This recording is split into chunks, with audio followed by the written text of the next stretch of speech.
Hello guys. I feel like it's very obvious that we are in a totally different place, and that's because I finally have my books at my house. So we're in my office right now and I have brand new bookshelves and I kind of have the bookshelves finished. Listen, tomorrow's Spookathon. I desperately need to put up my Spookathon TBR, but I have like 3 videos to post before I can post my Spookathon TBR. So you're gonna get like an influx of videos over the next day and a half, and I'm sorry, but I'm just gonna throw them all out there into the universe. Have at them. We're gonna go from there because I'm so tired of being so far behind on all of my content. So I'm just gonna try my best to get all caught up in like a day, and then I can just start fresh and it'll be wonderful. With that being said, it's taken a little while to do a September wrap up and stuff because I haven't had access to my books. They're here and I don't know how this lining looks. I don't know how, you know, I just got lights. I've used them like twice. I'm trying to not show you like my cat's litter boxes over in the corner. Like there's holes in my bookshelves.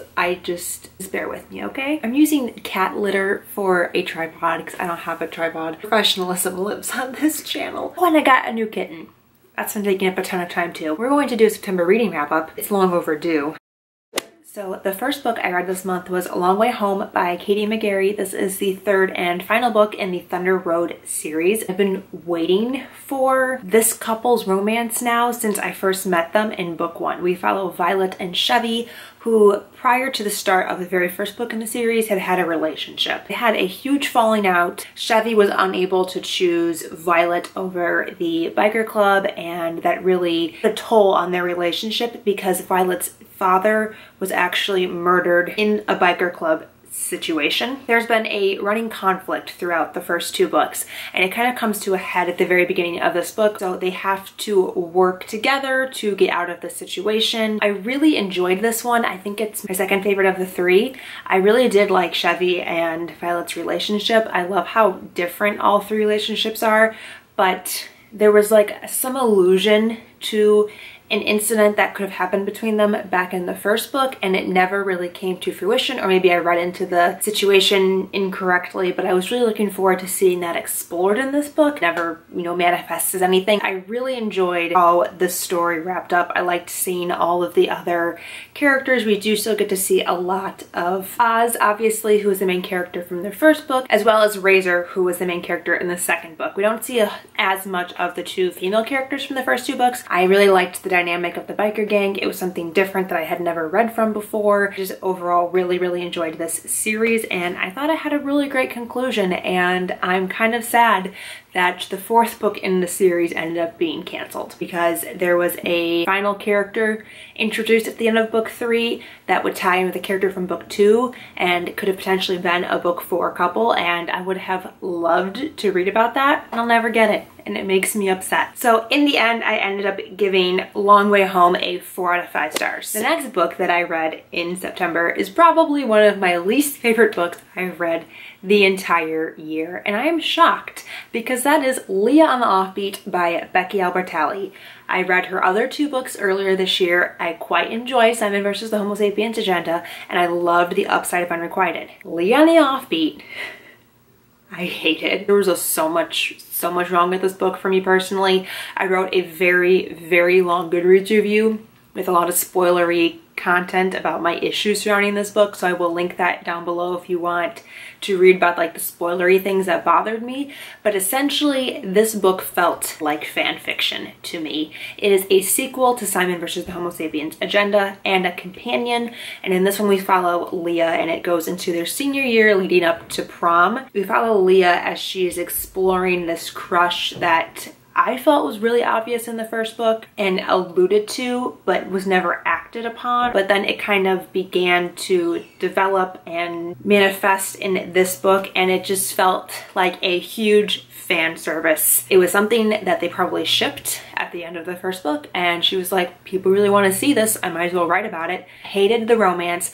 I hated the way that the main characters behaved towards each other and towards other friends in their group, and I did not like how the romance came to be. I didn't like how the love interests interacted. I just, even like Simon and Blue felt so not themselves. None of the characters felt authentic to the first book. Would have loved to see a different storyline. I would love to see Leah work through this crush that she has in the first book and overcome it and fall in love with another character, somebody new, someone that was introduced in this book, or maybe like a minor side character from the first book. Also, like, really could not stand Leah's inner monologue. Like, she is such a negative character, and I don't normally have an issue with reading about unlikable characters. Leah was like an unlikable character that was supposed to be likable and it was supposed to be relatable, and I just did not, I could not stand her negativity. I ended up giving it a 2.5 out of 5 stars. And the final book that I read in September is actually a reread for me, and that was Throne of Glass by Sarah J. Maas. Rereading this series in preparation for Kingdom of Ash. I am not going to get through all the books before Kingdom of Ash comes out,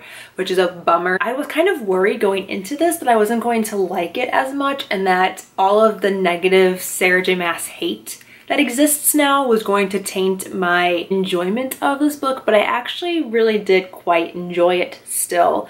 I really liked how much of the later plot points are sprinkled into this book, even though it was initially sold as a trilogy. I picked up on so many foreshadowing hints that obviously I didn't the first time I read it. I did do a whole review for this when I first read it, so I will link that on the screen if you want to check it out. It's one of my very first reviews from like the first year of my channel, so it's a little, you know, not the best, but it's a fun time nonetheless. I gave this the same rating I gave it the first time. I gave it a 5 out of 5 stars. I really enjoyed it, and I'm glad that it stood up to a reread because I was kind of worried that I wasn't going to enjoy it as much. So those are the 3 books that I read in September. Let's talk about the TV shows that I watched.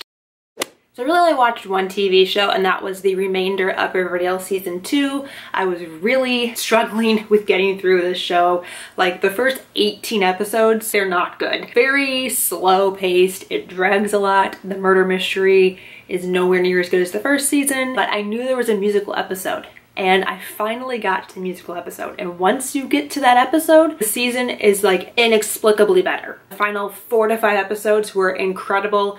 The finale was incredible. I'm really excited to see what they do in season 3. There's some creepy like cult things happening this season, and I'm really excited about that. If you are watching Riverdale and you're in season 2 and you are struggling, I feel you, and I'm here to tell you, keep pushing, because once you get to that Carrie episode, it gets so much better. That's all I watched for TV shows this month. Let's go ahead and talk about the 2 movies that I saw.